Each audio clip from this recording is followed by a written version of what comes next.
अलग अलग धातुओं के लिए वर्क फंक्शन की वैल्यू अलग अलग हमको मिलती है।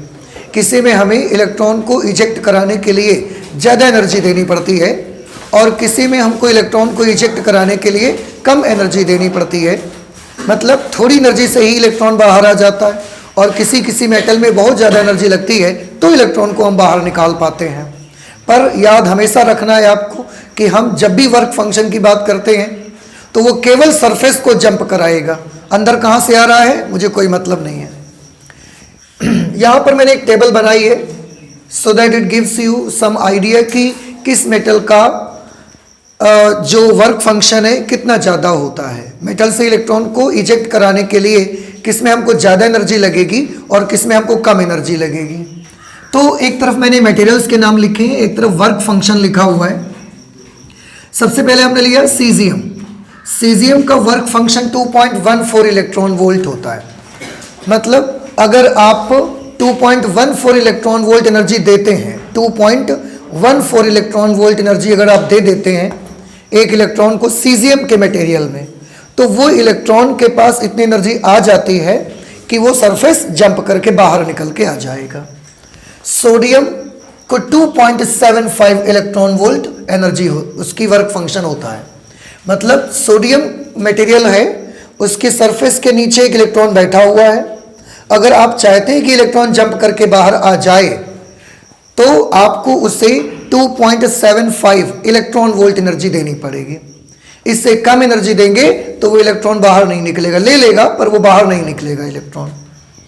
पर इससे कम एनर्जी 2.14 से सीजियम का निकल आएगा, सोडियम का नहीं निकल के आ पाएगा। एल्यूमिनियम में हमने देखा वर्क फंक्शन 4.2 इलेक्ट्रॉन वोल्ट होता है। मतलब कि अगर एल्यूमिनियम आपके पास मटेरियल है और उसकी सरफेस में से एक इलेक्ट्रॉन को आपको बाहर निकालना है तो आपको 4.28 इलेक्ट्रॉन वोल्ट एनर्जी लगेगी। कॉपर में 4.65 इलेक्ट्रॉन वोल्ट, प्लैटिनम में 5.65 इलेक्ट्रॉन वोल्ट एनर्जी लगेगी। इस तरह से सबसे ज़्यादा आप देख रहे हैं जितनी भी मटेरियल्स यहाँ पर सामने लिखे हुए हैं, इनमें से अगर किसी भी मेटल से इलेक्ट्रॉन को बाहर इजेक्ट करवाना है आपको तो सबसे ज़्यादा एनर्जी आपको किस में लगने वाली है, प्लैटिनम में। 5.65 इलेक्ट्रॉन वोल्ट एनर्जी सरफेस के नीचे बैठे इलेक्ट्रॉन को जब मिलेगी तो प्लैटिनम में से एक इलेक्ट्रॉन निकल के बाहर आ जाएगा। अगर इससे कम एनर्जी इलेक्ट्रॉन को मिलेगी तो प्लैटिनम में से कोई इलेक्ट्रॉन का इजेक्शन नहीं होगा, कोई इलेक्ट्रॉन बाहर निकल करके नहीं आ पाएगा। इससे ज़्यादा एनर्जी देंगे। अच्छा, जिसे मैंने बोला कि प्लैटिनम में से एक इलेक्ट्रॉन को अगर बाहर निकालना है आपको, एक इलेक्ट्रॉन को अगर आपको बाहर निकालना है तो उसके लिए क्या करना पड़ेगा, आपको उस इलेक्ट्रॉन को 5.65 इलेक्ट्रॉन वोल्ट के बराबर एनर्जी देनी पड़ेगी। अगर इससे कम एनर्जी देते हैं तो क्या होगा, आंसर है प्लैटिनम से इलेक्ट्रॉन नहीं निकाल सकते आप। इससे कम 4.65 देंगे, कॉपर में से निकल आएंगे, एल्यूमिनियम में से निकल आएंगे, सोडियम से निकल आएंगे। तो अगर ये सारे मेटल से अगल बगल रखे हैं, सबको हमने एनर्जी दी 5 इलेक्ट्रॉन वोल्ट, 5 इलेक्ट्रॉन वोल्ट, ठीक है। तो इसमें से इलेक्ट्रॉन बाहर आ जाएगा, सोडियम में से आ जाएगा, एल्यूमिनियम में से आ जाएगा, कॉपर में से आ जाएगा, बट प्लैटिनम में से कोई इलेक्ट्रॉन बाहर नहीं निकलेगा। समझ आ रही है आपको। तो अगर प्लैटिनम से इलेक्ट्रॉन का इजेक्शन करवाना चाहते हैं then you will have to give 5.65 electron volt energy each electron. एक एक इलेक्ट्रॉन को इतनी एनर्जी देनी पड़ेगी। ऐसा नहीं है कि आप इतनी एनर्जी डाल दो पूरे मटेरियल पे और वो निकल के बाहर आ जाएगा, ऐसा नहीं। एक इलेक्ट्रॉन को इतनी मिलनी चाहिए, समझ रहे हैं आप, एक एक इलेक्ट्रॉन को इतनी एनर्जी मिलनी चाहिए तो वो उसको छोड़कर सरफेस को बाहर निकल के आ जाएगा। कम देंगे नहीं आएगा, इतनी एनर्जी देंगे बाहर आ जाएगा। ज्यादा दे देंगे तो क्या होगा, अगर हमने इससे ज्यादा एनर्जी दे दिया तो क्या होगा। मान लिया हमने 6 इलेक्ट्रॉन वोल्ट एनर्जी दे दिया प्लैटिनम को, फिर क्या होगा, 6 इलेक्ट्रॉन वोल्ट एनर्जी दिया तो प्लैटिनम की सरफेस के नीचे जो इलेक्ट्रॉन बैठा है वो बाहर आ जाएगा। ऐसा बाहर आने के लिए कितनी एनर्जी खर्च कर देगा वो, 5.65। अब उसके पास और कितनी बची, हमने तो 6 दिया है उसको, कितनी बची उसके पास, 0.35 इलेक्ट्रॉन वोल्ट। अब उसका क्या करेगा, आंसर है 0.35 इलेक्ट्रॉन वोल्ट से जो उसके पास बचेगी ये उसकी गतिज ऊर्जा के रूप में उसके पास रह जाएगी। उसकी काइनेटिक एनर्जी को क्या कर देगी, बढ़ा देगी। उतनी एनर्जी से वो आगे गति कर सकता है, मूव कर सकता है उतनी एनर्जी से। और अगर एग्जैक्टली 5.65 इलेक्ट्रॉन वोल्ट एनर्जी ही आपने दिया प्लेटिनम के इलेक्ट्रॉन को, फिर क्या होगा, वो बाहर तो आ जाएगा लेकिन बाहर आते ही उसकी गतिज ऊर्जा कितनी हो जाएगी, 0। क्यों, उसके पास एक्स्ट्रा एनर्जी नहीं है। तो ये कुछ मटेरियल है यहाँ पर जिनके हमने वर्क फंक्शन लिखे हुए हैं। समझ में आया। और कल की कम्युनिटी पोस्ट में भी ये क्वेश्चन डाला गया था आपका कि कौन सा मटेरियल ऐसा होता है, 4 मटेरियल्स के नाम लिखे गए थे जिनका वर्क फंक्शन सबसे ज़्यादा होता है। और अधिकतर बच्चों ने सोडियम में, मेरे ख्याल से सीजियम में किसी निशान वोट किया हुआ है। और जबकि आपको बताया गया था कि सबसे ज़्यादा वर्क फंक्शन किसी मेटल का होता है तो वो है प्लैटिनम का। आप लोगों ने किया है, नहीं किया, चलिए कोई बात नहीं। तो ये वर्क फंक्शन की एक छोटी सी टेबल मैंने बना दी है। ये आपको एक आइडिया देती है कि किस मटेरियल से ज़्यादा एनर्जी लगेगी हमको इलेक्ट्रॉन को निकालने में और किससे हमको एनर्जी कम लगेगी बाहर निकालने में। ठीक है, अब हम अगली चर्चा ये करना चाहेंगे कि अगर ये मेटल्स हैं और इलेक्ट्रॉन बाहर निकालना है तो कितने तरीके हैं हमारे पास, हम उनसे इलेक्ट्रॉन्स बाहर इजेक्ट करवा सकते हैं। तो यहाँ मैंने लिखा है there are 3 methods to eject out electrons from any metal. किसी भी धातु से इलेक्ट्रॉन को बाहर निकालने के हमारे पास 3 तरीके हैं। कौन कौन से तरीके हैं? पहला तरीका है जिसे हम बोलते हैं थर्मोनिक एमिशन।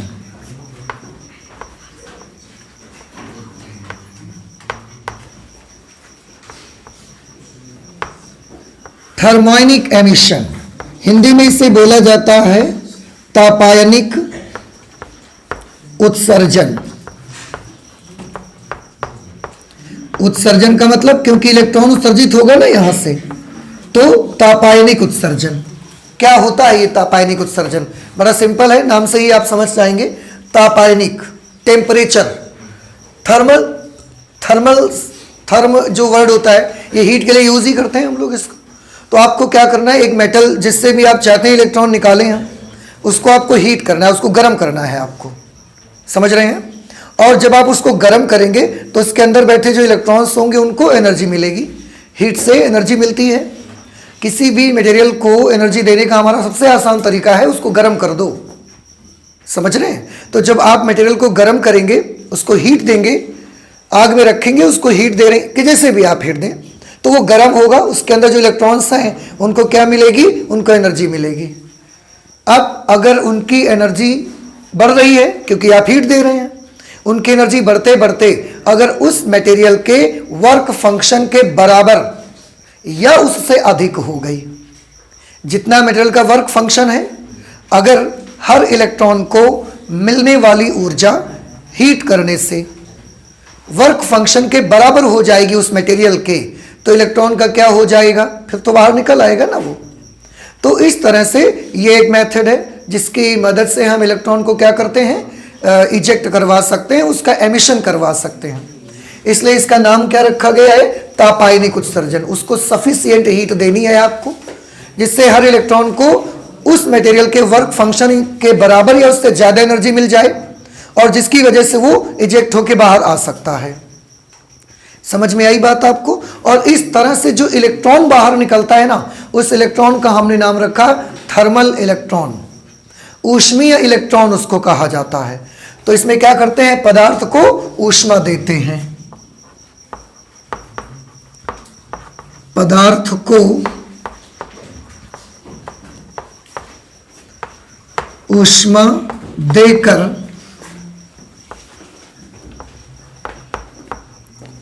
उसका ताप बढ़ाते हैं।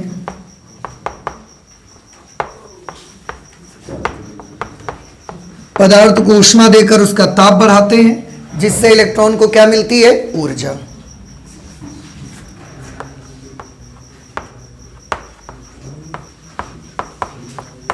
इलेक्ट्रॉनों को ऊर्जा मिलती है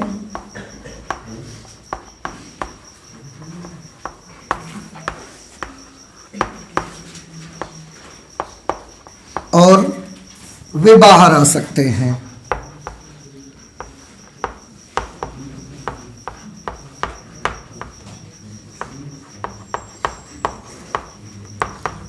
वे पदार्थ से उत्सर्जित होने लगते हैं।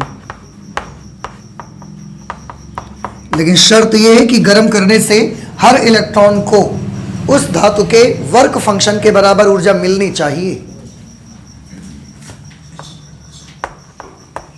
ठीक है, ये जो इलेक्ट्रॉन बाहर निकलते हैं इन्हें बोलते हैं ऊष्मीय इलेक्ट्रॉन या तापायन भी बोला जाता है। ये जो इस प्रोसेस में इलेक्ट्रॉन बाहर निकलते हैं इन्हें हम बोलते हैं ऊष्मीय इलेक्ट्रॉन।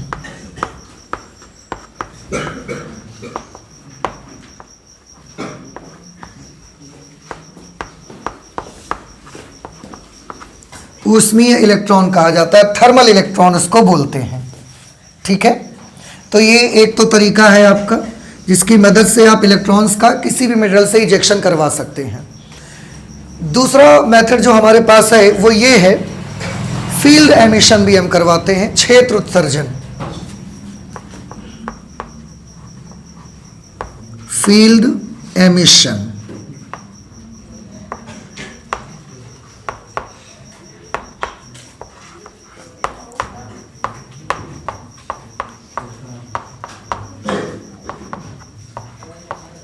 क्षेत्र उत्सर्जन।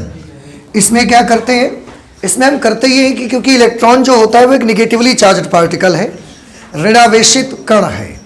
अब ऋणावेशित कण है तो उसको हम आकर्षित करवा सकते हैं एक धनावेशित प्लेट लगा करके। तो जैसे ही मटेरियल से इलेक्ट्रॉन यहाँ इसके ऊपर, जैसे ये मटेरियल है तो इसके ऊपर थोड़ी दूर पर हम एक धातु की प्लेट लगाते हैं और उसको हम पॉजिटिव चार्ज देते हैं। उसका विभव कैसा कर देते हैं, धन विभव पर उसको कर देते हैं। अब क्या होगा, हाई पोटेंशियल उसको दे दिया हमने, बहुत ज़्यादा धन विभव है। ये धन विभव क्या करेगा, इलेक्ट्रॉन को एनर्जी देगा। दो तरह से आप सोच सकते हैं, या तो ये सोच लीजिए कि ये पॉजिटिव पोटेंशियल वाली प्लेट इलेक्ट्रॉन को एनर्जी देगी, चाहे तो आप ऐसे सोच लीजिए, या तो आप सोच लीजिए कि ये पॉजिटिव पोटेंशियल की प्लेट है और इलेक्ट्रॉन के पास नेगेटिव चार्ज होता है, तो ये positively charged plate negatively charged electron को क्या कर लेगी, अपनी ओर अट्रैक्ट कर लेगी। दोनों तरह से आप सोच सकते हैं।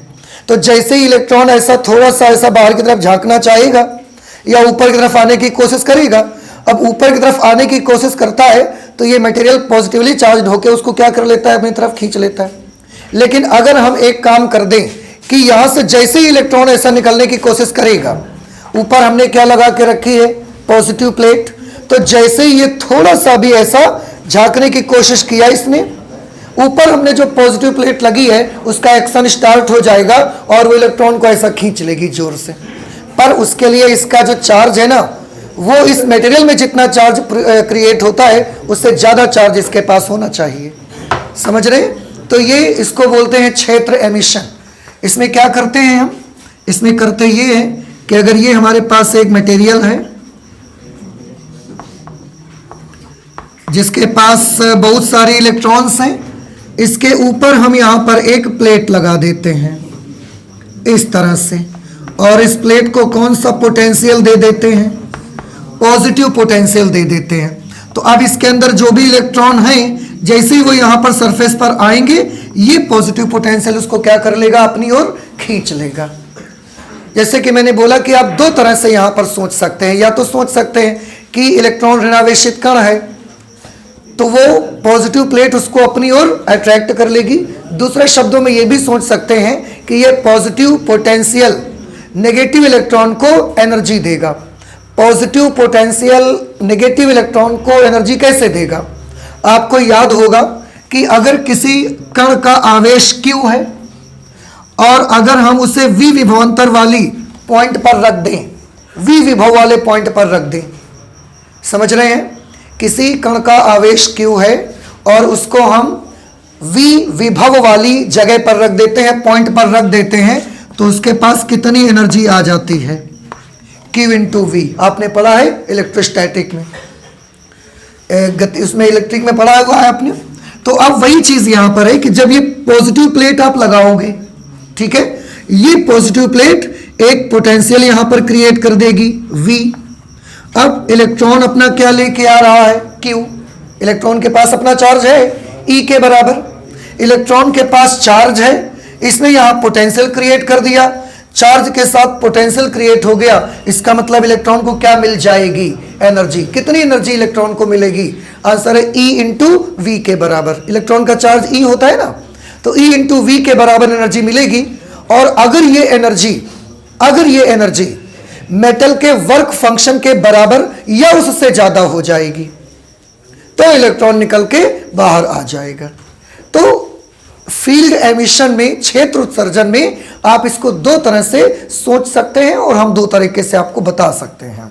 पहला बड़ा सिंपल मेथड कि positive plate negatively charged electron को क्या कर लेगी? अपनी ओर अट्रैक्ट कर लेगी। अगर इससे आपको ये नहीं समझ में आता है कि आप तो बात कर रहे थे एनर्जी देने की, कि कार्यफलन ऊर्जा होती है, ऊर्जा देंगे तो बाहर आएगा, तो इसके बारे में बताइए। तो आप ये दूसरे शब्दों में बता सकते हो कि ये पॉजिटिव प्लेट यहां पर एक V वोल्ट क्रिएट कर देगी।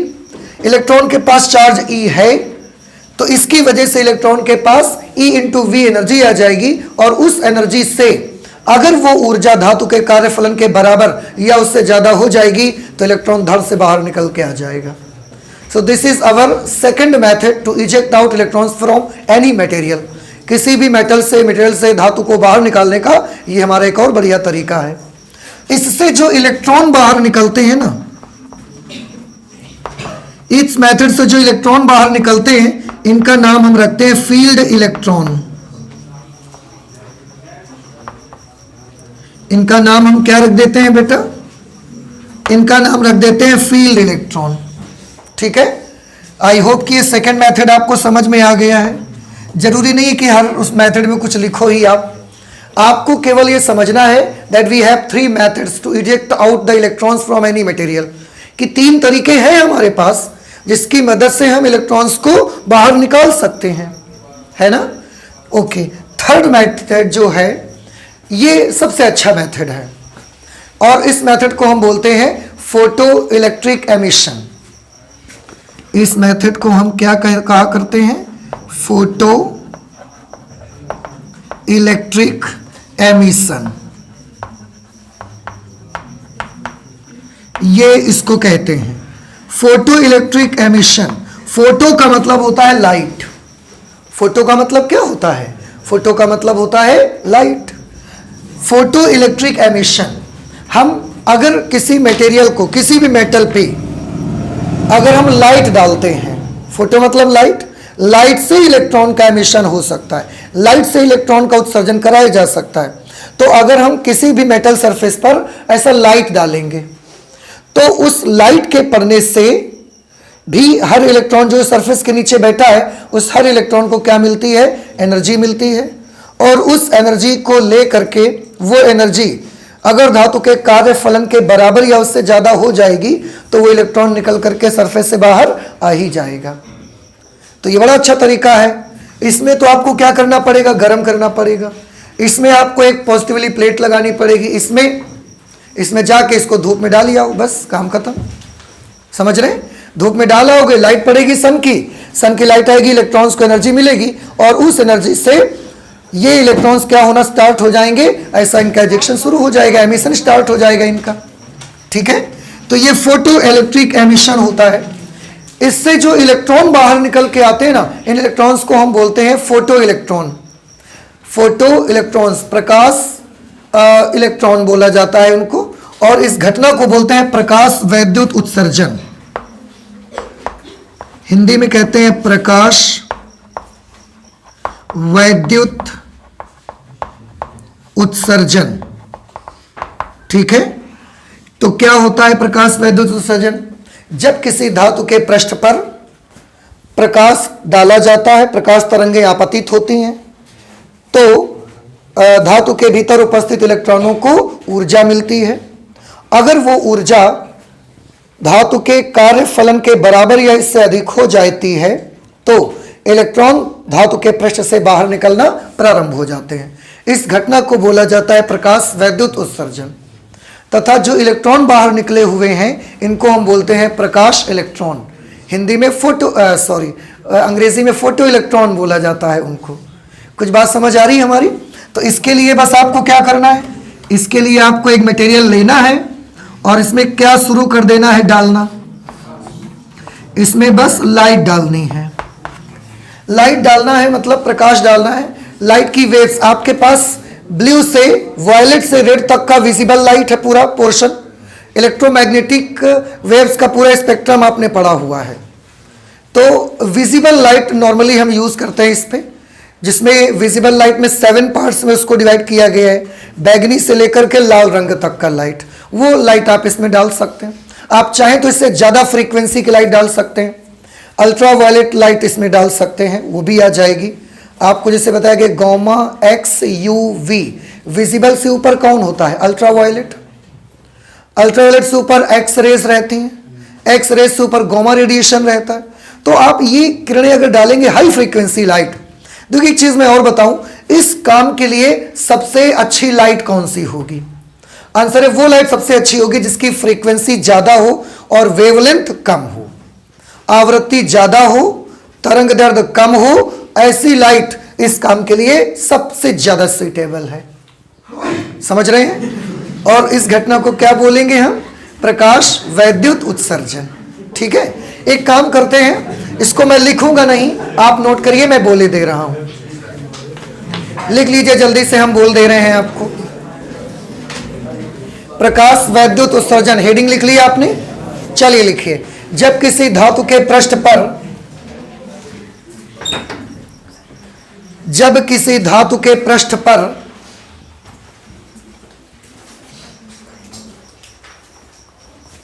जब किसी धातु के पृष्ठ पर प्रकाश ऊर्जा आपतित की जाती है या आपतित होती है, जब किसी धातु के पृष्ठ पर प्रकाश ऊर्जा आपतित होती है, जब किसी धातु के पृष्ठ पर प्रकाश ऊर्जा आपतित होती है, तो धातु के पृष्ठ के नीचे, तो धातु के पृष्ठ पर या धातु के पृष्ठ के नीचे, तो धातु के पृष्ठ पर उपस्थित इलेक्ट्रॉनों को ऊर्जा मिलती है। तो धातु के पृष्ठ पर उपस्थित इलेक्ट्रॉनों को ऊर्जा मिलती है। धातु के पृष्ठ पर उपस्थित इलेक्ट्रॉनों को ऊर्जा मिलती है।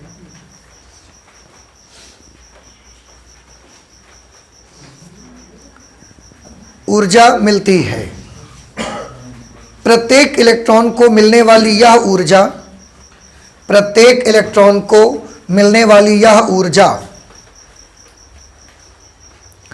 प्रत्येक इलेक्ट्रॉन को मिलने वाली यह ऊर्जा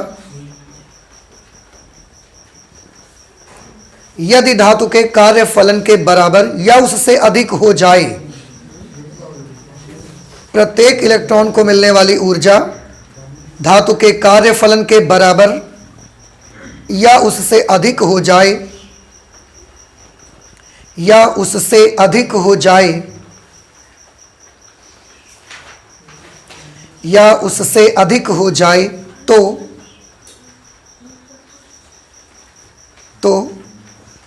प्रत्येक इलेक्ट्रॉन को मिलने वाली ऊर्जा धातु के कार्यफलन के बराबर या उससे अधिक हो जाए तो, लिख लिया आपने?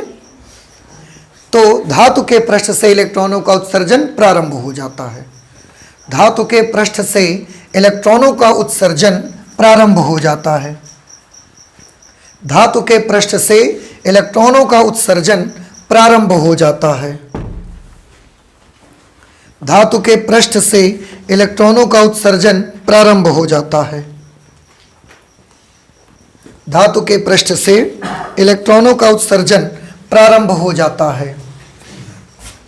ठीक है, इस घटना को प्रकाश वैद्युत उत्सर्जन कहते हैं।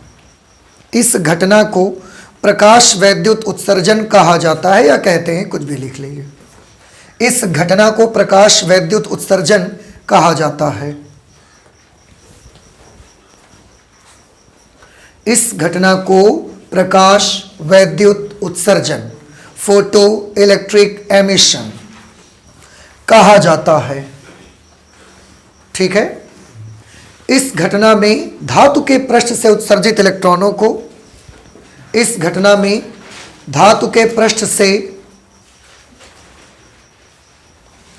इस घटना में धातु के पृष्ठ से इस घटना में धातु के पृष्ठ से जो इलेक्ट्रॉन उत्सर्जित होते हैं, जो इलेक्ट्रॉन उत्सर्जित होते हैं, या उत्सर्जित इलेक्ट्रॉनों को अगर लिख लिया है तो भी सही है, जो इलेक्ट्रॉन उत्सर्जित होते हैं उन्हें फोटो इलेक्ट्रॉन, उन्हें फोटो इलेक्ट्रॉन, उन्हें फोटो इलेक्ट्रॉन, आप चाहें तो ब्रैकेट में प्रकाश इलेक्ट्रॉन भी लिख सकते हैं, उन्हें फोटो इलेक्ट्रॉन या प्रकाश इलेक्ट्रॉन कहा जाता है, फोटो इलेक्ट्रॉन कहा जाता है। हाँ जी भैया, नोट कर लिया सबने?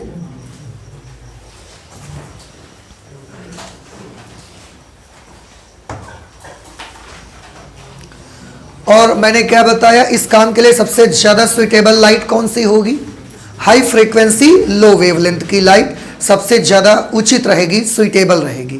तो आप पैराग्राफ चेंज करके इसको भी नोट कर लीजिएगा, एक लाइन में लिख लीजिए, इस उत्सर्जन के लिए या प्रकाश वैद्युत उत्सर्जन के लिए, आप ऐसे लिख सकते हैं, प्रकाश वैद्युत उत्सर्जन के लिए, प्रकाश वैद्युत उत्सर्जन के लिए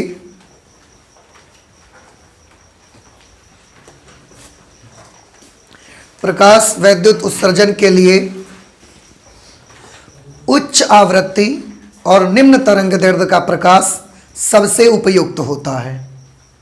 प्रकाश वैद्युत उत्सर्जन के लिए उच्च आवृत्ति और निम्न तरंग दैर्ध्य का प्रकाश, उच्च आवृत्ति और निम्न तरंग दैर्ध्य का प्रकाश सबसे उपयुक्त होता है, सबसे ज़्यादा सुइटेबल लाइट होती है ये वाली।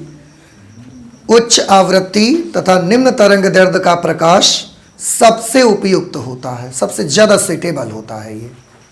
फ्रीक्वेंसी हाई हो, वेवलेंथ लो, ऐसी लाइट अगर है तो वो इस काम में माहिर होगी, वो ज़्यादा से ज़्यादा इलेक्ट्रॉन्स को क्या कर सकेगी? बाहर निकाल सकेगी। So this is the third method कि किस तरीके से किसी भी मेटल सरफेस से आप इलेक्ट्रॉन्स को क्या करवा सकते हैं? बाहर निकाल सकते हैं। आई होप कि समझ में आ गया होगा आपको। एक तो हमने ये पॉइंट पढ़ लिया, एक ये भी पढ़ लिया कि कितने मेथड है जिनसे हम इलेक्ट्रॉन बाहर निकाल सकते हैं, और इलेक्ट्रॉन को जब इससे बाहर निकलते हैं तो वो क्या होता है, उस इलेक्ट्रॉन का नाम क्या रखते हैं हम? उस इलेक्ट्रॉन का नाम रखा फोटो इलेक्ट्रॉन या प्रकाश इलेक्ट्रॉन। ये बात समझ में आ गई? ओके, अब और आगे चलते हैं इस लेसन में। जैसा कि मैंने आपको बताया, इस लेसन में हम पढ़ने ये वाले हैं कि जो रेडिएशन होता है और जो मटेरियल होता है, इसके बारे में इससे पहले जब हम लोग पढ़ा करते थे तो मैंने आपको लास्ट क्लास में भी बताया कि इससे पहले जो हम पढ़ते थे उसमें हम मटेरियल की स्टडी अलग करा करते थे और रेडिएशन को हम अलग स्टडी करते थे। उस दोनों की अपनी अलग अलग प्रॉपर्टीज तक हमने बना के रखी थी कि अगर मटेरियल है तो उसके पास द्रव्यमान होगा, वो जगह घेरेगा, उसके पास संवेग होगा, वो किसी दूसरी चीज पर बल लगा सकता है, और बल लगा के अगर विस्थापन करेगा तो वो क्या कर सकता है? कार्य कर सकता है। ऐसे बहुत सारी प्रॉपर्टीज हमने किसके लिए बना के रखी थी? मटेरियल के लिए, और उसका पूरा अलग ही करके रखा था साइंस पे हमने। और इधर वेव के बारे में अलग ही बना के रखा था। इन दोनों का आगे चल के कॉम्बिनेशन हो जाएगा, इससे पहले तो कभी किसी ने सोचा ही नहीं था। फिर वेव का अलग बना के रखा कि वेव में क्या होता है। तो वेव में हमने देखा, उसकी प्रॉपर्टी अलग बनाई थी कि वेव जब चलती है तो ऐसे गोली जैसे नहीं चलती, मटेरियल अगर फेंकोगे उसको चलाओगे तो वो बिल्कुल सीधा ऐसे चला जाता है, पर वेव बिल्कुल सीधे ऐसे नहीं जाती, वो वेव फॉर्म में ऐसे चल के जाती है। रेडिएशन अगर वेव फॉर्म में जाती है तो उसके पास वेव फ्रंट होते हैं, वेव फ्रंट्स आगे बढ़ते हैं। अगर उसके पास वेव फ्रंट होते हैं, उसके पास वेव लेंथ भी होती है, तरंग दैर्ध्य, उसके पास फ्रीक्वेंसी भी होती है। ऐसी बहुत सारी क्वालिटीज हमने बना के रखी थी, और ये भी बताया था कि अगर रेडिएशन है तो उसकी जो एनर्जी है, उसकी जो तीव्रता होगी, वो तीव्रता वेव के आयाम पर डिपेंड करेगी। आयाम का वर्ग कर दोगे तो तीव्रता आपको मिल जाएगी, आयाम के वर्ग के अनुक्रमानुपाती होगी। ये हमने दो क्लियर कट अलग अलग पार्ट बना के रखे थे और साइंस में अलग अलग हम इसको पढ़ा करते थे। लेकिन आइंस्टीन और उनके जो और सहयोगी थे, उस वक्त जब ये बात सामने आई कि दुनिया दो चीज़ों से नहीं बल्कि एक ही चीज़ से मिलकर बनी हुई है, अगर ये एक ही चीज़ से मिलकर बनी हुई है तो हमारे लिए बहुत चुनौती थी। ये सबसे बड़ा चैलेंज आ चुका था कि अगर ये एक ही चीज़ से बनी है पूरी दुनिया, यहाँ पर इस वर्ल्ड में, इस यूनिवर्स में मटेरियल और रेडिएशन दो अलग अलग चीज़ें अगर नहीं हैं, तो इस बात को जब तक लैब में प्रूव नहीं किया जाएगा तब तक इस बात को कोई नहीं मानेगा। प्रूव करके दिखाएंगे तो ही ये माना जा सकता है। समझ आ रहे हैं आपको? तो इसके लिए हमको क्या प्रूव करना पड़ेगा?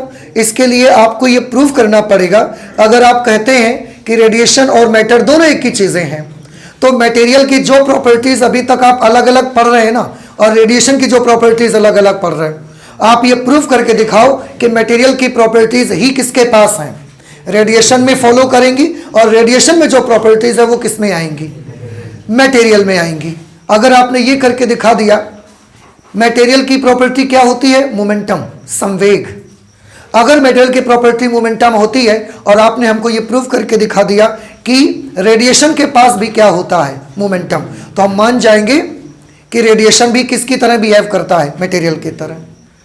रेडिएशन की सबसे जबरदस्त प्रॉपर्टी क्या है? रेडिएशन क्योंकि वेव फॉर्म में चलता है, हम मानते रहे उसको, तो उसकी सबसे जो बढ़िया प्रॉपर्टी, सबसे ज़बरदस्त, जो सबसे ज़्यादा प्रोमिनेंट प्रॉपर्टी उसकी है, वो ये है कि जब वो वेव फॉर्म में चलती है तो वो इंटरफेरेंस करती है, दो वेव्स के बीच में सुपरपोजिशन होता है, डिफ्रैक्शन पैटर्न बनता है, इंटरफेरेंस पैटर्न बनता है। This is the very prominent property of radiation because it moves like a wave. इसलिए अगर आपने ये प्रूव करके मुझे दिखा दिया तो ये इंटरफेरेंस पैटर्न का बनना, सुपरपोजिशन होना, डिफ्रैक्शन होना, ये सब किसकी प्रॉपर्टी है? वेव की, रेडिएशन की। अगर आपने हमको ये करके दिखा दिया कि नहीं, इंटरफेरेंस सिर्फ रेडिएशन में नहीं बल्कि मटेरियल में भी होता है, तो हम मान जाएंगे कि मटेरियल के पास किसका गुण है? वेव वाला गुण है। तो अगर आप ये करके मुझे दिखाएंगे तो मानेंगे ना हम। आप जानते हैं इसके लिए जरूरी था, उस वक्त बहुत जरूरी था कि ऐसा एक एक्सपेरिमेंट होना चाहिए जो हमको इनमें से किसी एक को दूसरे में कन्वर्ट करके दिखा तो सके कम से कम, नहीं तो तब तक कोई नहीं मानेगा किसी की बात की ये दोनों एक ही चीजें हैं। इससे पहले जैसे कि आपने देखा, सबसे पहले लाइट के बारे में सबसे पहले जब ये बात आई कि लाइट किस फॉर्म में मूव करती है, एक जगह से दूसरी जगह जब जाती है तो इसका रूप क्या होता है, तो आपने शुरुआत से थ्योरी पढ़ी। सबसे पहले एक जगह से दूसरी जगह तक लाइट के प्रोपेगेट होने के बारे में किसने बताया था? आंसर है सबसे पहले तो न्यूटन ने बताया। न्यूटन ने बताया था कि लाइट जब एक जगह से दूसरी जगह चलेगी तो वो किस रूप में चलेगी, पार्टिकल नेचर उसका होगा। और उन पार्टिकल्स का बताया कि बहुत छोटे छोटे कण होते हैं, उनका नाम रखा गया कॉर्प्यूसल्स। कॉर्प्यूसल्स उनका नाम रखा गया, कणिकाएं उनका नाम रखा गया, और उसकी उन्होंने एक थ्योरी बनाई कि ऐसे होगा, ये होगा, वो होगा, पूरे उन्होंने कई पॉइंट्स बनाए। लेकिन हमने उन पॉइंट्स को जब देखा, गौर किया गया, तो उनकी थ्योरी अमान्य घोषित कर दी गई, नहीं मानी गई, और वो थ्योरी क्या कर दी गई? फेल हो गई। उसके बाद न्यूटन के बाद कौन आए? हाइगेंस। उन्होंने बताया कि नहीं, न्यूटन ने कहा है कि लाइट कॉर्पस्कुलर के फॉर्म में चलेगी, कॉर्पस्कल्स के फॉर्म में चलेगी, पार्टिकल नेचर उसका होगा, ऐसा नहीं है। उन्होंने अपनी थ्योरी आगे बढ़ा दी और बोला कि लाइट पार्टिकल के फॉर्म में नहीं चलेगी, तो न्यूटन की थ्योरी को किनारे करो, हमारी थ्योरी ले लो। उन्होंने बोला कि लाइट किस फॉर्म में चलेगी? वेव फॉर्म में चलेगी। अब वेव फॉर्म में चलेगी तो उनके सामने चुनौती थी कि प्रूव करके दिखाओ। उन्होंने किया, रिफ्रैक्शन प्रूव किया, रिफ्लेक्शन को प्रूव किया, इंटरफेरेंस बताया, डिफ्रैक्शन बताया। उन्होंने लाइट को क्या मान करके? वेव मानकर, तरंग मान करके। लाइट की ये दो प्रॉपर्टीज ऐसी थी, परावर्तन और अपवर्तन, तो हम पार्टिकल नेचर मान करके भी एक्सप्लेन कर सकते थे।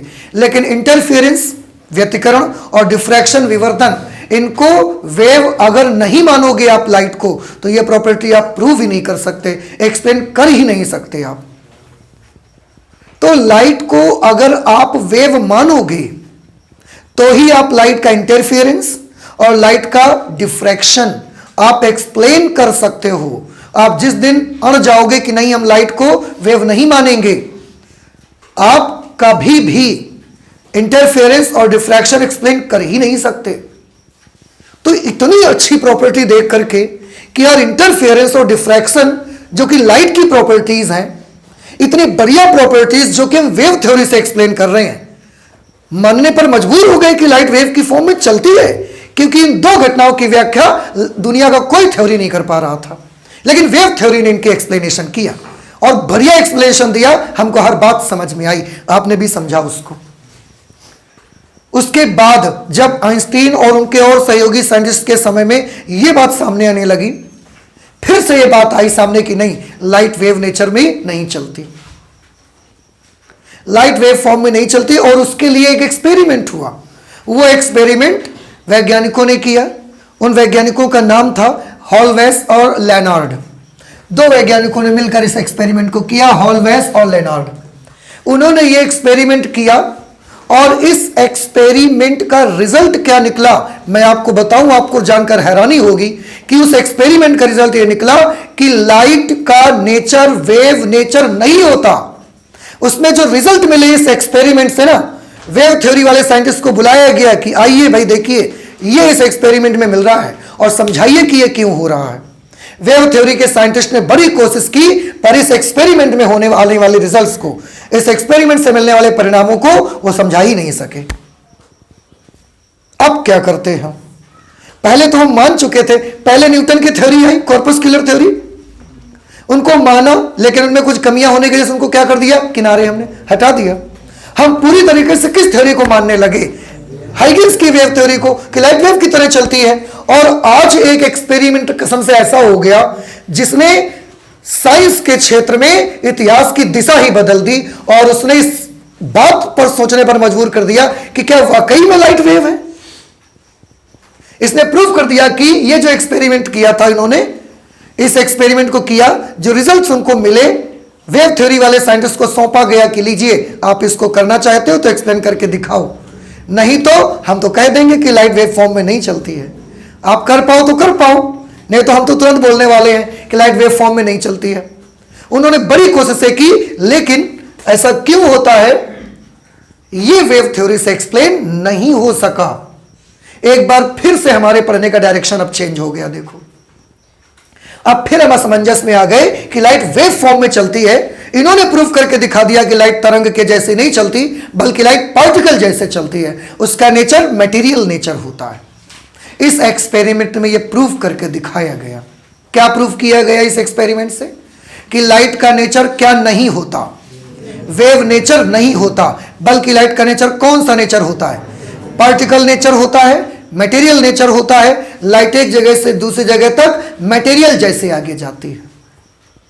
तो आप देखिए आपकी साइंस में कितने एक्सपेरिमेंट लगातार हो रहे हैं। बहुत सारे एक्सपेरिमेंट होते हैं और हर एक्सपेरिमेंट जब भी आपके सामने आता है वो आपकी पढ़ाई की डायरेक्शन को ही चेंज कर देता है। न्यूटन ने चेंज करके, पहले हम पढ़ रहे थे रे फॉर्म में चलती है लाइट, न्यूटन ने बोला नहीं पार्टिकल में चलती है। फिर हमने उसको नकारा, हमने माना कि लाइट किस में चलती है, वेव नेचर में चलती है। और आज फिर से एक एक्सपेरिमेंट हमारे सामने आ खड़ा है जो कि अब हमको सोचने पर फिर से मजबूर कर रहा है कि again light is not moving in the form of wave, but it moves like a particle, it moves like a material. ये एक मटेरियल के रूप में चलती है। अब बड़ी अच्छी चीज है यार कि हम तो जानना चाहते हैं कि ये क्या था एक्सपेरिमेंट, ऐसा क्या रिजल्ट मिल गया लोगों को इसमें, ऐसा क्या रिजल्ट मिल गया हॉलवेस और लेनार्ड को जो वेव थ्योरी के साइंटिस्ट लाइट को वेव मानकर समझा ही नहीं सके। अब ये हम पढ़ना चाहते हैं, समझ रहे हैं हम? तो इस एक्सपेरिमेंट को हमने समझना है। उनके लिए उन्होंने एक ऐसा सेटअप तैयार किया हुआ था, ये एक उन्होंने इंस्ट्रूमेंट पूरा बनाया हुआ था। और इससे भी पहले ना मैं एक चीज पढ़ना चाहूंगा लाइट के बारे में, कुछ और इंटरेस्टिंग चीजें मैं आपको बताना चाहूंगा और उसके बाद मैं इस इंस्ट्रूमेंट पर आता हूं। ठीक है, आप एक काम करिए, अगर इसको नहीं नोट किया है तो आप नोट करिए। हम लाइट के बारे में, क्योंकि यहां से मैं लाइट डालूंगा, लाइट डालने से इलेक्ट्रॉन निकाले जा सकते हैं, तो हम यहां से लाइट को डालेंगे। समझ आ रही है? तो लाइट से रिलेटेड कुछ चीजें हम आपको बताना चाहते हैं, पहले उसको देख लेते हैं। जरा इसको नोट करिए। लाइट के बारे में जो मैं आपको बताना चाहता हूं दो चीजों की चर्चा करेंगे हम। लाइट का दो गुण, एक उसकी तीव्रता और दूसरा उसकी आवृत्ति। ठीक है, तीव्रता और आवृत्ति के बारे में हम थोड़ी सी चर्चा करेंगे। क्यों? क्योंकि जो लाइट बेटा हम यहां से डालेंगे ना, हम चाहते हैं कि लाइट के बहुत सारे वेरिएशन हमारे पास हों। कैसे बहुत सारे वेरिएशन हमारे पास हों? जो लाइट हम यहां से डाल रहे हैं, अगर हम चाहें कि लाइट की हम इंटेंसिटी बढ़ाना चाहते हैं, तीव्रता बढ़ाना चाहते हैं, हम कर सकें। अगर हम चाहते हैं तीव्रता कम करना तो भी हम कर सकें। अगर हम चाहते हैं कि जो लाइट हम यहां से डाल रहे हैं इसकी फ्रीक्वेंसी बढ़ाएं तो हम बढ़ा सकें, और अगर हम चाहते हैं कि फ्रीक्वेंसी कम करें तो भी हम कम कर सकें। तो हम चाहते हैं कि जो लाइट हम इस एक्सपेरिमेंट में यूज करेंगे उस लाइट के बहुत सारे वेरिएशन हमारे पास अवेलेबल हों। कोई कहे इंटेंसिटी थोड़ी सी बढ़ाओ, हम बढ़ा सकें। कोई कहे इंटेंसिटी थोड़ी सी कम करो, तीव्रता हम कम कर सकें। फ्रीक्वेंसी बढ़ा सकें, फ्रीक्वेंसी कम कर सकें। तो कम फ्रीक्वेंसी और हाई फ्रीक्वेंसी की लाइट में क्या फर्क होगा, और कम तीव्रता और हाई इंटेंसिटी यानी कि उच्च तीव्रता वाली लाइट में क्या डिफरेंस होगा, ये थोड़ा सा ध्यान से सुनिएगा मेरी बात को और इसे समझने की कोशिश करिए। देखिए, क्योंकि लाइट को हम कैसा मान रहे हैं, वेव मान रहे हैं, तो हम तो वेव ही पढ़ेंगे। वो बाद में ये वेव नेचर इसका चला जाएगा, वो अलग चीज है। अभी फिलहाल हम मानेंगे वेव इसके फॉर्म। तो पहले किसको देख लेते हैं, तीव्रता देख लेते हैं पहले। ठीक है, तीव्रता के बारे में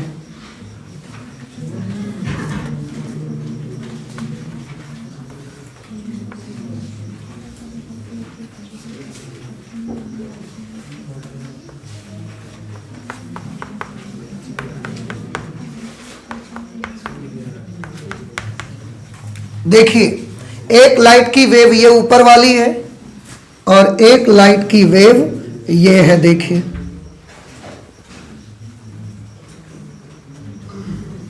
ये दो लाइट वेव्स हमने ली। अब बताइए इनमें से कौन सी लाइट अगर पर्दे पर पड़ेगी तो धूप आएगी, मतलब ज्यादा चमक आएगी, और कौन सी लाइट पर्दे पर पड़ेगी तो छांव वाली लाइट है। धूप वाली लाइट कौन सी है, छांव वाली लाइट कौन सी है? ऊपर वाली धूप वाली है, छांव वाली कैसे पता लगा आपको? हाँ जी, आपको कैसे पता लगा कि ऊपर वाली लाइट छांव वाली लाइट है? बस ऐसे अक्कड़ बक्कड़ करके बोल दिया आपने। क्या यार तुम लोग पढ़ाई करते हो, मतलब ऐसे बोला अक्कड़ बक्कड़ बम्बे बो तो बस ऊपर आ गया अगर, तो आपने कह दिया कि ये छांव वाली लाइट है, धूप वाली लाइट है। ये पढ़ाई का तरीका है? बताइए आपके। आपको एक चीज बताऊं मैं, अभी मैंने जब कम्युनिटी पोस्ट पे क्वेश्चन डाले, एक दो चार दिन हुए, फिर मैंने पूछा बच्चों से कि आपने उस पर वोट डाला कि नहीं डाला। बोले हमने डाला था। हमने बोला किस में डाला? उन्होंने बोला एक आंसर बताया, तो ये तो गलत है। तो बोले लेकिन बहुत सारे लोगों ने तो उसमें डाला था। अब आप सोचिए, आपकी पढ़ाई का ये तरीका है। मतलब आपको ये लगता है कि अगर 90% वोट किसी के लिए पड़े हुए हैं तो वही आंसर क्या है, तो आप उसी पे मार देते हो अपना भी आंसर। समझ रहे हैं? लेकिन आप याद रखिए, उसने हमको बताया, उसने हमको बोला कि सर उसमें ज्यादा से ज्यादा लोगों ने वोट उसको दिया था, तो इसलिए हमने भी उसी पे लगा दिया। अब कितनी अजीब बात है ना, आपके अंदर, हर इंसान के भीतर अपनी एक विवेकशीलता है, अपना एक इंटेलिजेंस है। आप उसको छोड़ करके दूसरी का बुद्धि का इस्तेमाल कर रहे हो कि वो आदमी क्या करता है। पता नहीं क्या तरीका है आपका। जबकि मैं आपको बता दूं कि आप याद रखिए, जिस तरफ भीड़ जाती है ना, आपने भीड़ देख के उस पर चलना शुरू कर दिया, क्योंकि आपको लगा कि जिस तरफ पूरी भीड़ जा रही है वो रास्ता कैसा होगा, सही होगा। पर याद रख लीजिए कि जिस तरफ भीड़ चलती है, जिस तरफ भीड़ चलती है, जरूरी नहीं है कि वो रास्ता सही हो। अकेले चलने वाले भी इतिहास रच सकते हैं। और आपको एक बात और मैं बता दूं, अगर ईश्वर ने, अगर नेचर ने आपको किसी काम के लिए अकेले भेजा है ना, अगर ईश्वर ने, नेचर ने आपको किसी काम के लिए अकेले रखा है ना, तो उसको आप पर पूरा भरोसा है कि इस बड़े से बड़े काम के लिए आप अकेले ही काफी हो यार। उसको आप पर भरोसा है। इसलिए अपनी बुद्धिमानी का इस्तेमाल करिए, अपने इंटेलिजेंस का इस्तेमाल करिए, अपनी विवेकशीलता का इस्तेमाल करिए और काम उससे करिए। भीड़ जिस तरफ चलती है वो रास्ता सही होगा ऐसा जरूरी नहीं है। आप अकेले रह करके भी इतिहास रच सकते हैं। आपने सुना नहीं है, बिहार के प्रयाग के पास का एक आदमी था, दशरथ मांझी। दशरथ मांझी, क्या कभी किसी पहाड़ में सोचा होगा कि कोई उसके सीने पे छेनी और हथौड़ी रख के उसको काट देगा, बीच से चीर देगा? कभी नहीं सोचा होगा। लेकिन वो एक इंसान था, अकेले उसने छेनी और हथौड़ी का यूज करके पूरा पहाड़ काट के रास्ता बना दिया। इसलिए याद रखिए, जिस तरफ भीड़ जाती है वो रास्ता हमेशा सही है, यह गलत है आपका सोचना। जो इंसान अकेले चलते हैं, अकेले चलकर भी इतिहास रच सकते हैं। कौन जानता दशरथ मांझी कौन आदमी था यार? एक छोटे से गांव का एक छोटा सा आदमी, कोई कभी नहीं पहचानता उसको, लेकिन उसका काम इतना बड़ा था, उसका दृढ़ संकल्प इतना बड़ा था कि आज पूरी दुनिया उसको जानती है। मैंने बोला ना, क्या कभी किसी पहाड़ में सोचा होगा इतनी बड़ी छेनी और इतना बड़ा हथौड़ा लेके कोई इसका सीना चीर देगा? कभी नहीं सोचा होगा। लेकिन उस आदमी ने करके दिखा दिया। और यह काम उसने 10 लोगों को मिला के नहीं किया, अकेले किया उसने ये काम। शुरुआत में मिलाए लोगों को उसने, लेकिन धीरे धीरे लोग उसको छोड़ते चले गए। क्यों? क्योंकि उसके लिए किसी को पैसा नहीं मिलता था। सब छोड़ दिया, अकेले रह गया, लेकिन उसने हिम्मत नहीं हारी।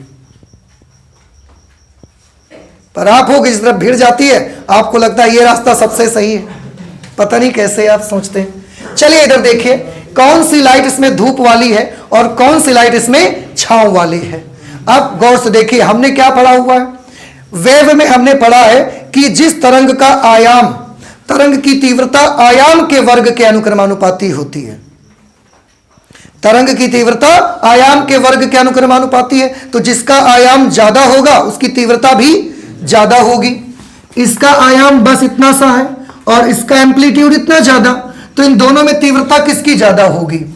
अगर इस वेव की तीव्रता I1 है और इसकी तीव्रता I2 है, तो दोनों में इंटेंसिटी किसकी ज्यादा होगी? I2 is more than, I2 is greater than I1, इसकी तीव्रता ज्यादा होगी। ये धूप वाली लाइट है और ये छांव वाली लाइट है। समझ में आया? हम कैसे इसको चेंज कर सकते हैं? आंसर है, हम अलग अलग तरह के बल्ब यूज करेंगे। यहां पर तीव्रता बदलने के लिए बल्ब में क्या चेंज? बल्ब में हम 2 तरीके के चेंज ला सकते हैं। सुन लीजिए मेरी बात, कि तीव्रता चेंज करने के लिए या तीव्रता, आवृत्ति सब छोड़ो, बल्ब में हम 2 तरीके से वेरिएशन ला सकते हैं। कैसे? हम चाहें तो बल्ब का वॉट बढ़ा दे और घटा सकते हैं। 100 वॉट बल्ब यूज कर सकते हैं, 200 वॉट यूज कर सकते हैं, 500 वॉट यूज कर सकते हैं, तो हम उसका वॉट बढ़ा सकते हैं, घटा सकते हैं। हम चाहें तो लाइट का कलर अदल बदल सकते हैं। हम रेड कलर का बल्ब लगा सकते हैं, ब्लू कलर का बल्ब लगा सकते हैं, तो हम कलर चेंज कर सकते हैं। इंटेंसिटी कैसे बदली जा सकती है? कलर बदल करके या उसका वोल्टेज बदल करके। तो आंसर है, इंटेंसिटी बदलने के लिए आपको उसका क्या बदलना है? आपको उसका वोल्टेज बदलना है। 100 वॉट का बल्ब आपने जलाया है और एक 500 वॉट का बल्ब जलाया है, किस बल्ब से निकलने वाले प्रकाश की तीव्रता ज्यादा होगी? 500 वॉट का जो बल्ब है उससे जो लाइट आएगी उसकी इंटेंसिटी कैसी होगी? ज्यादा होगी।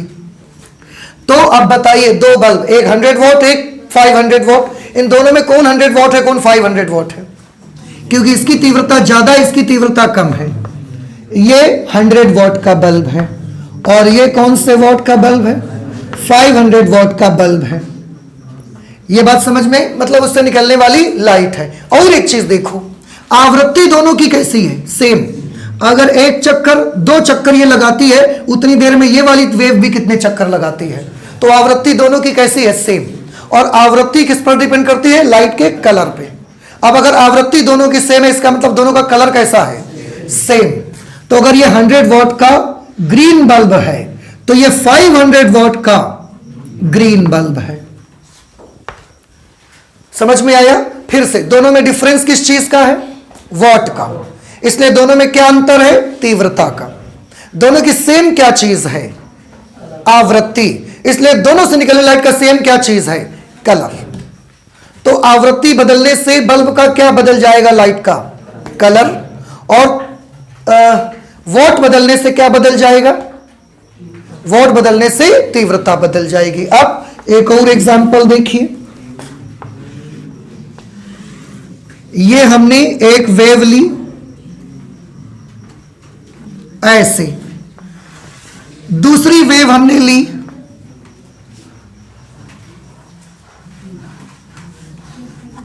ऐसी वेव ले ली।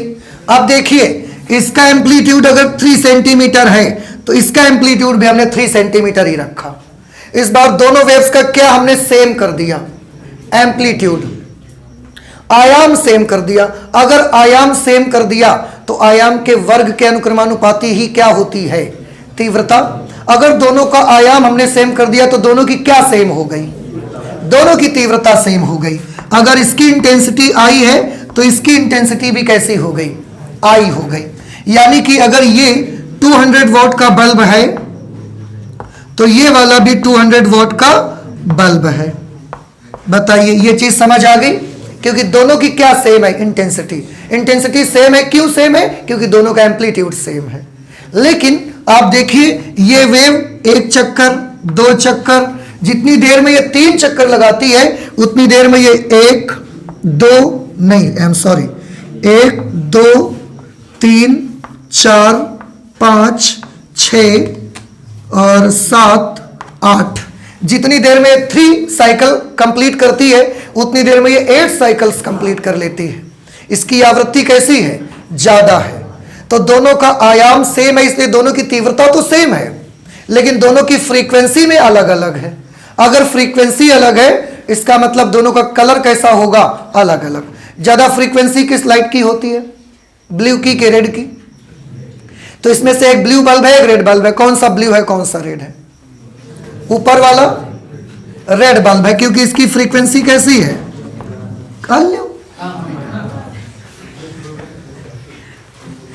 अरे पौआ ये कितने चक्कर लगा रही है उतनी देर में 3, और उतनी देर में ये कितने लगा रही है, तो एक ही फ्रीक्वेंसी ज्यादा हुई कि उसकी ज्यादा हो गई, इसकी फ्रीक्वेंसी ज्यादा हो गई, इसकी कम है इसकी ज्यादा है। और फ्रीक्वेंसी कम किसकी होती है, रेड कलर लाइट की, तो ये रेड है। और ये कौन सा बल्ब है,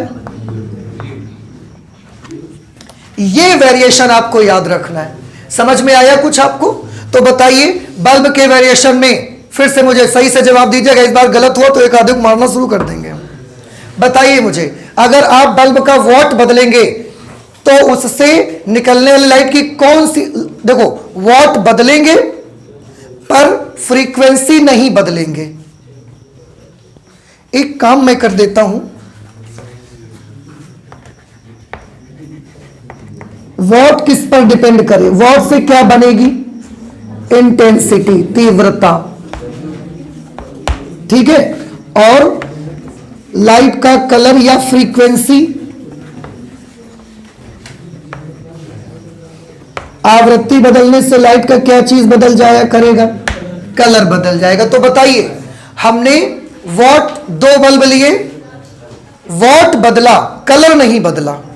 एक लिया 100 वॉट ग्रीन बल्ब, एक लिया 500 वॉट ग्रीन बल्ब, तो हमने क्या बदल दिया, इन दोनों का वॉट बदला पर उन दोनों का क्या नहीं बदला, कलर नहीं बदला। वॉट बदला कलर नहीं बदला, इसका मतलब इंटेंसिटी बदल गई लेकिन फ्रीक्वेंसी नहीं बदली। समझ में आया।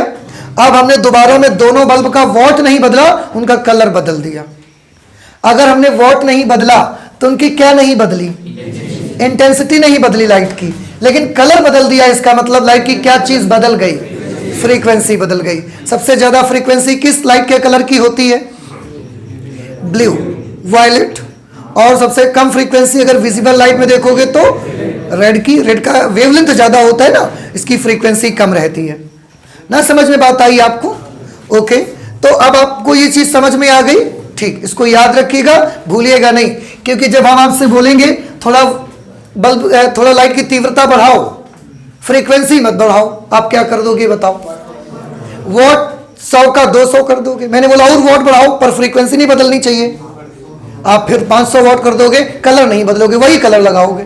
अब मैंने बोला थोड़ी सी फ्रीक्वेंसी बढ़ाओ, वॉट नहीं बदलना चाहिए, फ्रीक्वेंसी बदलो और तीव्रता ना बदलो, फ्रीक्वेंसी बदलो तीव्रता ना बदलो, तो आप कलर बदलेंगे लेकिन वॉट नहीं बदलेंगे, ठीक है। ये चीज होगा, ओके। अब ये देख लेते हैं कि इंस्ट्रूमेंटल सेटअप कैसा था। जो हॉलवेस और लेनार्ड ने इस्तेमाल किया था। एक्चुअली मैंने ऑलरेडी बना के रखा है ताकि बच्चों का समय बर्बाद ना हो, क्योंकि इसके बनाने में फिर थोड़ा सा वक्त चला जाता मेरा, इसलिए मैंने ऑलरेडी इस इंस्ट्रूमेंट को बना के रखा है। अब what is that instrumental setup, so please इधर आप देखिए ध्यान से, मैं आपको बताता हूं। इसके लिए उन्होंने और किस चीज का एक्सपेरिमेंट था, लाइट लेकर उन्होंने एक्सपेरिमेंट किया, और देखो क्या लिखा है, Hallwachs and Lenard's experiment to show to suggest the particle nature of light. ये एक ऐसा एक्सपेरिमेंट है ना जो क्या शो कर देगा, आखिरी तक आप भी मानना शुरू कर दोगे कि लाइट वेव में नहीं चलती है। लाइट का कौन सा नेचर ये आपके सामने उजागर कर देगा, कौन सा नेचर को आपके सामने ला के दिखा देगा कि लाइट का नेचर वेव नहीं है, बल्कि लाइट किस नेचर में काम करती है, पार्टिकल नेचर में चलती है, वो ये दिखा देगा आपको। वही एक्सपेरिमेंट हम देखना चाहते। पहले इंस्ट्रूमेंटल सेटअप देखेंगे, एक्सपेरिमेंट बाद में करेंगे। पर बनाया कैसे उन्होंने, देखो इसके लिए ना उन्होंने कांच की ट्यूब बनाई पूरी ऐसे, ग्लास ट्यूब, ये लिखा भी है देखो हमने कहीं पर, ये लिखा है, ये कांच की एक ट्यूब बनी हुई है, समझ आ गया आपको। ग्लास ट्यूब के भीतर ये दो इलेक्ट्रोड्स लगाए गए हैं, एक ये मेटल का इलेक्ट्रोड लगाया गया है, एक मेटल के इलेक्ट्रोड लगाए गए। इलेक्ट्रोड मतलब ऐसे प्लेट्स लगा दी गई, आजू आमने सामने बिल्कुल ऐसा प्लेट लगाई, और ग्लास ट्यूब के भीतर इन दोनों का कनेक्शन हमने ऐसे कनेक्टिंग वायर्स से किया, बाहर लेके आई ने इसका कनेक्शन देखो, क्योंकि यहां पर एक विंडो भी बनाई उन्होंने इस ट्यूब में, ये खिड़की बनाई गई है, इस विंडो से ही हम यहां से क्या भेजने वाले हैं, लाइट डालेंगे, और ये लाइट ना, ये लाइट आकर के सीधे इस प्लेट पर पड़ेगी। और ये प्लेट काहे की बनी है, मेटल प्लेट है, धातु की प्लेट है। जब लाइट इस धातु की प्लेट पर पड़ेगी, तो अभी हमने यहां पर पढ़ा हुआ था, अगर लाइट किसी धातु की सरफेस पर पड़ती है तो उससे इलेक्ट्रॉन क्या होना शुरू हो जाएंगे, इलेक्ट्रॉन निकलना स्टार्ट हो जाएंगे। तो हम इस विंडो को ऐसा बनाएंगे कि जो लाइट यहां से आएगी वो इस प्लेट पर पड़ेगी, और धातु की प्लेट पर पड़ के इससे क्या निकालेगी, वो इलेक्ट्रॉन निकलना इससे स्टार्ट हो जाएंगे। अब इलेक्ट्रॉन निकले कि नहीं निकले, इलेक्ट्रॉन तो हमको दिखते नहीं है आंखों से, तो वो निकले कि नहीं निकले इसका पता लगाने के लिए ना हमने इन दोनों प्लेट्स का कनेक्शन बाहर दिया। फिर इसका भाई इलेक्ट्रॉन किसी सरफेस से निकला कि नहीं निकला, इलेक्ट्रॉन को तो हम नहीं देख सकते ना अपनी आंखों से, तो हमें कैसे पता चलेगा कि इलेक्ट्रॉन इस सरफेस से निकला या इलेक्ट्रॉन नहीं निकला। इलेक्ट्रॉन को पहचानने का हमारे पास एक तरीका है कि आप एक सर्किट बनाओ, उसमें एक गैल्वेनोमीटर लगा दो, क्योंकि गैल्वेनोमीटर अगर इलेक्ट्रॉन निकलेगा, देखो अगर इलेक्ट्रॉन निकलेगा यहां से, वो ऐसा चल के इस प्लेट तक आ जाएगा। अब इलेक्ट्रॉन चलेगा तो करंट बहेगी। Electron is a charge particle and motion of a charge particle makes current. Charge particle का जो गति होती है वही क्या बनाती है, करंट। उससे हम जान जाएंगे कि इलेक्ट्रॉन निकला कि नहीं निकला। तो हमने एक सर्किट बनाना पड़ा बाहर, एक इस प्लेट से वायर लेके आए, इस प्लेट से बाहर लेके आए वायर, और इसके साथ सीरीज में हमने एक गैल्वेनोमीटर या अमीटर लगा दिया। अगर अमीटर का इंडिकेटर चलेगा ऐसा, तो हम समझ जाएंगे कि इसमें क्या फ्लो हो रही है, करंट। अब करंट कहां से आई, इसका मतलब जरूर इलेक्ट्रॉन वहां से दौड़ के आए। अगर इलेक्ट्रॉन आए तो क्यों आए, क्योंकि निकले इसलिए आए। तो इलेक्ट्रॉन प्लेट से निकले कि नहीं निकले, इसका अंदाजा हम आंखों से देख के नहीं लगा सकते, because we are not able to see the electrons, क्योंकि हम इलेक्ट्रॉन देखने के योग्य नहीं है। देखो इलेक्ट्रॉन नहीं दिखेगा हमको, लेकिन ये सर्किट हम बनाएंगे, अगर यहां से इलेक्ट्रॉन निकलेगा वो दौड़ के यहां उसको हम बुलाएंगे। कैसे बुलाओगे आप सोचोगे, उसको बुलाएंगे आप प्लस लगा देंगे, आप इसको किस पोटेंशियल पर कर देंगे, पॉजिटिव, उस पर डालेंगे धूप, इसको कर देंगे पॉजिटिव पोटेंशियल। अगर इलेक्ट्रॉन निकला है, अगर इलेक्ट्रॉन निकलेगा तो खींचा चला आएगा इसकी तरफ, वो हम ऐसे उसको बुला देंगे। और अगर ये यहां पर आ जाएगा तो इसका इंडिकेटर क्या होगा, चलेगा, और इंडिकेटर चलेगा तो हम समझ जाएंगे कि इलेक्ट्रॉन निकला। बात समझ में आई। तो हमने एक अमीटर इसकी सीरीज में लगा दिया। वैसे भी आप जानते हो अमीटर को सीरीज में ही लगाया जाता है। इन दोनों प्लेट्स के बीच कितना पोटेंशियल दिया हमने, कितना वोल्टेज, कितना पोटेंशियल डिफरेंस अप्लाई किया हमने, वो पोटेंशियल डिफरेंस पढ़ने के लिए इसके समांतर क्रम में हमने एक वोल्ट मीटर भी लगाया है कि ये जो दोनों प्लेट्स हैं इनके बीच में हमने 1000 वोल्ट दिया, 10,000 वोल्ट दिया, 20,000 वोल्ट दिया। ये समझने के लिए हम इन दोनों के समांतर क्रम में हमने क्या लगा दिया, एक वोल्ट मीटर। ये वोल्ट मीटर हमें बताता रहेगा कि इन दोनों प्लेट्स के बीच कितना पोटेंशियल डिफरेंस हमने अप्लाई किया है। तो अमीटर किस लिए लगाया है, करंट शो करने के लिए, और करंट से हम क्या समझ जाया करेंगे कि यहां से इलेक्ट्रॉन निकले। ये किस लिए लगाया, दोनों प्लेट्स के बीच कितना विभवांतर है, कम है, ज्यादा है, कितना है, ये समझने के लिए मैंने यहां पर वोल्ट मीटर लगा के रखा है। कुछ बात आपको समझ आ रही है? ओके, अब इसको हमने यहां एक कनेक्शन दिया, यहां पर ना इसको एक्सटर्नल सर्किट लगाना पड़ेगा मुझे। क्यों? क्योंकि हम इस दोनों प्लेट्स के बीच का ना पोटेंशियल हम बड़े अच्छे से कंट्रोल करना चाहते हैं। जो विभवांतर हम दोनों प्लेट के बीच आरोपित करेंगे, उस विभवांतर को हम चाहते हैं कि हम बड़े अच्छे से कंट्रोल करें उसको, उसका पूरा नियंत्रण हमारे हाथ में हो।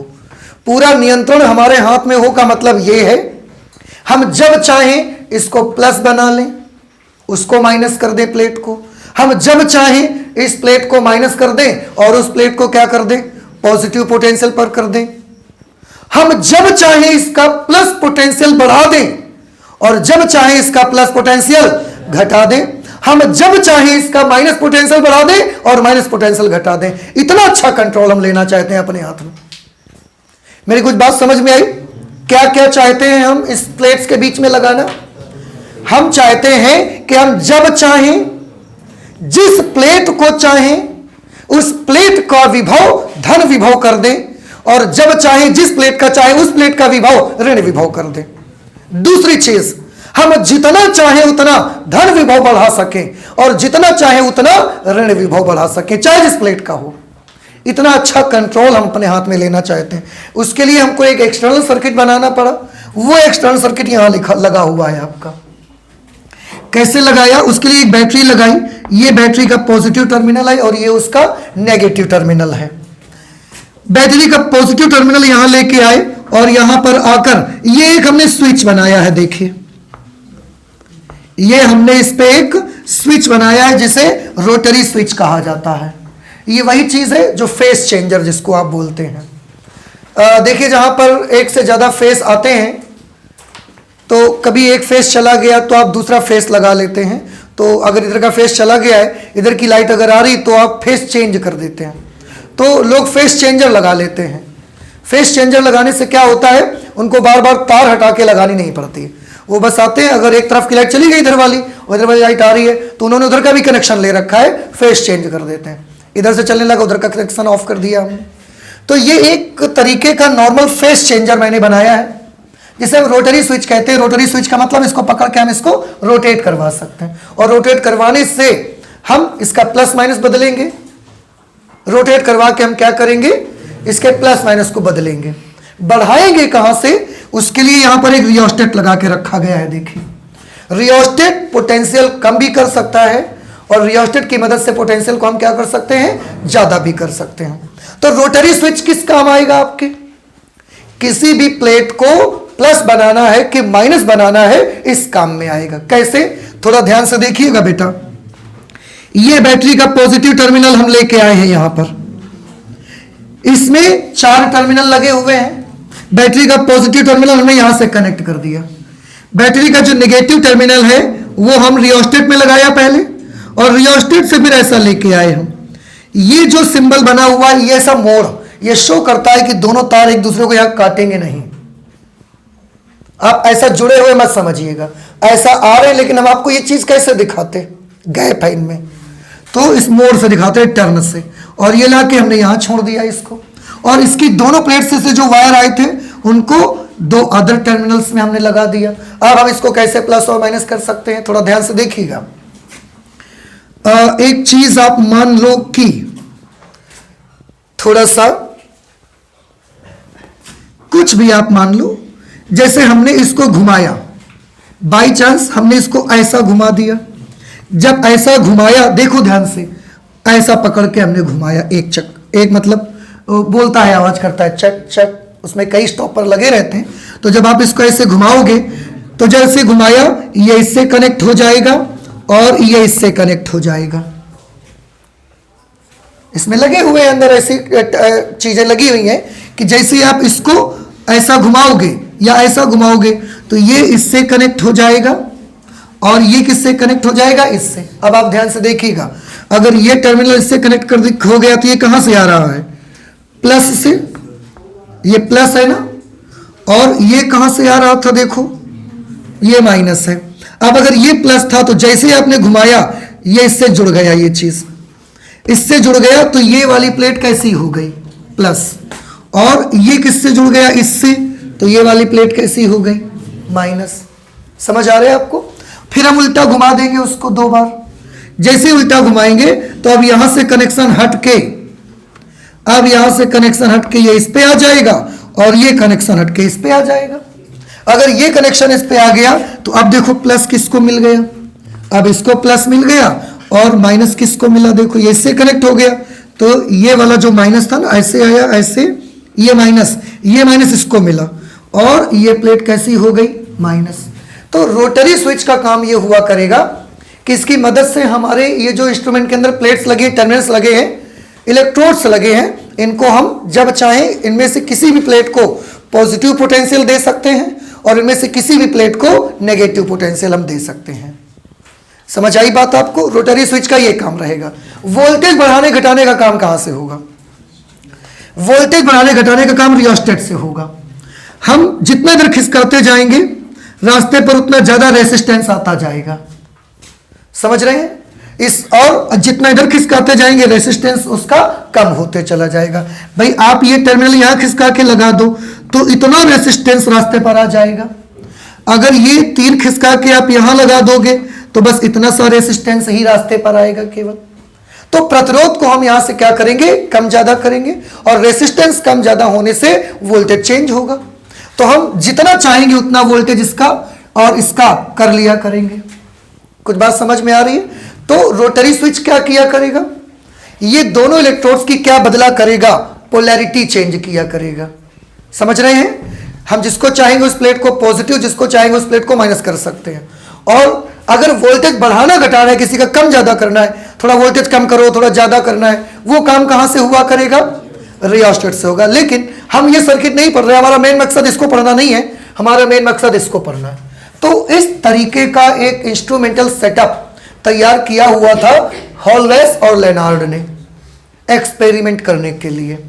और उसके बाद अब हम और आप दोनों लोग तैयार हैं ये एक्सपेरिमेंट कंप्लीट करने के लिए कि हॉलवेस और लेनार्ड ने एक्सपेरिमेंट किया, उस एक्सपेरिमेंट को कैसे किया और करने से जो उनको रिजल्ट मिला, समझ रहे हैं, वो रिजल्ट क्या था और ऐसा क्या रिजल्ट था जिसे वेव थ्योरी एक्सप्लेन नहीं कर पाई।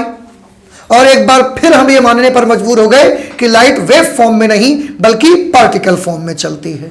यही चीजें हम लोगों को स्टडी करनी है इनके एक्सपेरिमेंट में, पर अब उसको आज नहीं करेंगे। आज हमने क्या बता दिया है इसका आपको, आज हमने लाइट के बारे में बता दिया है आपको, आज हमने इंस्ट्रूमेंटल सेटअप बता दिया है। नेक्स्ट क्लास पे जब हम लोग मिलेंगे तो हम इसके एक्सपेरिमेंट के बारे में बात करेंगे कि एक्सपेरिमेंट क्या हुआ, रिजल्ट क्या मिला हमको और उस रिजल्ट को वेव थ्योरी क्यों एक्सप्लेन नहीं कर पाई। समझ रहे हैं? तो आज हम फिजिक्स में इतना ही रखते हैं, आगे की और पढ़ाई करेंगे अगली क्लास पे करेंगे, ठीक है? तो चलते हैं, मिलते हैं नेक्स्ट क्लास में। Thank you.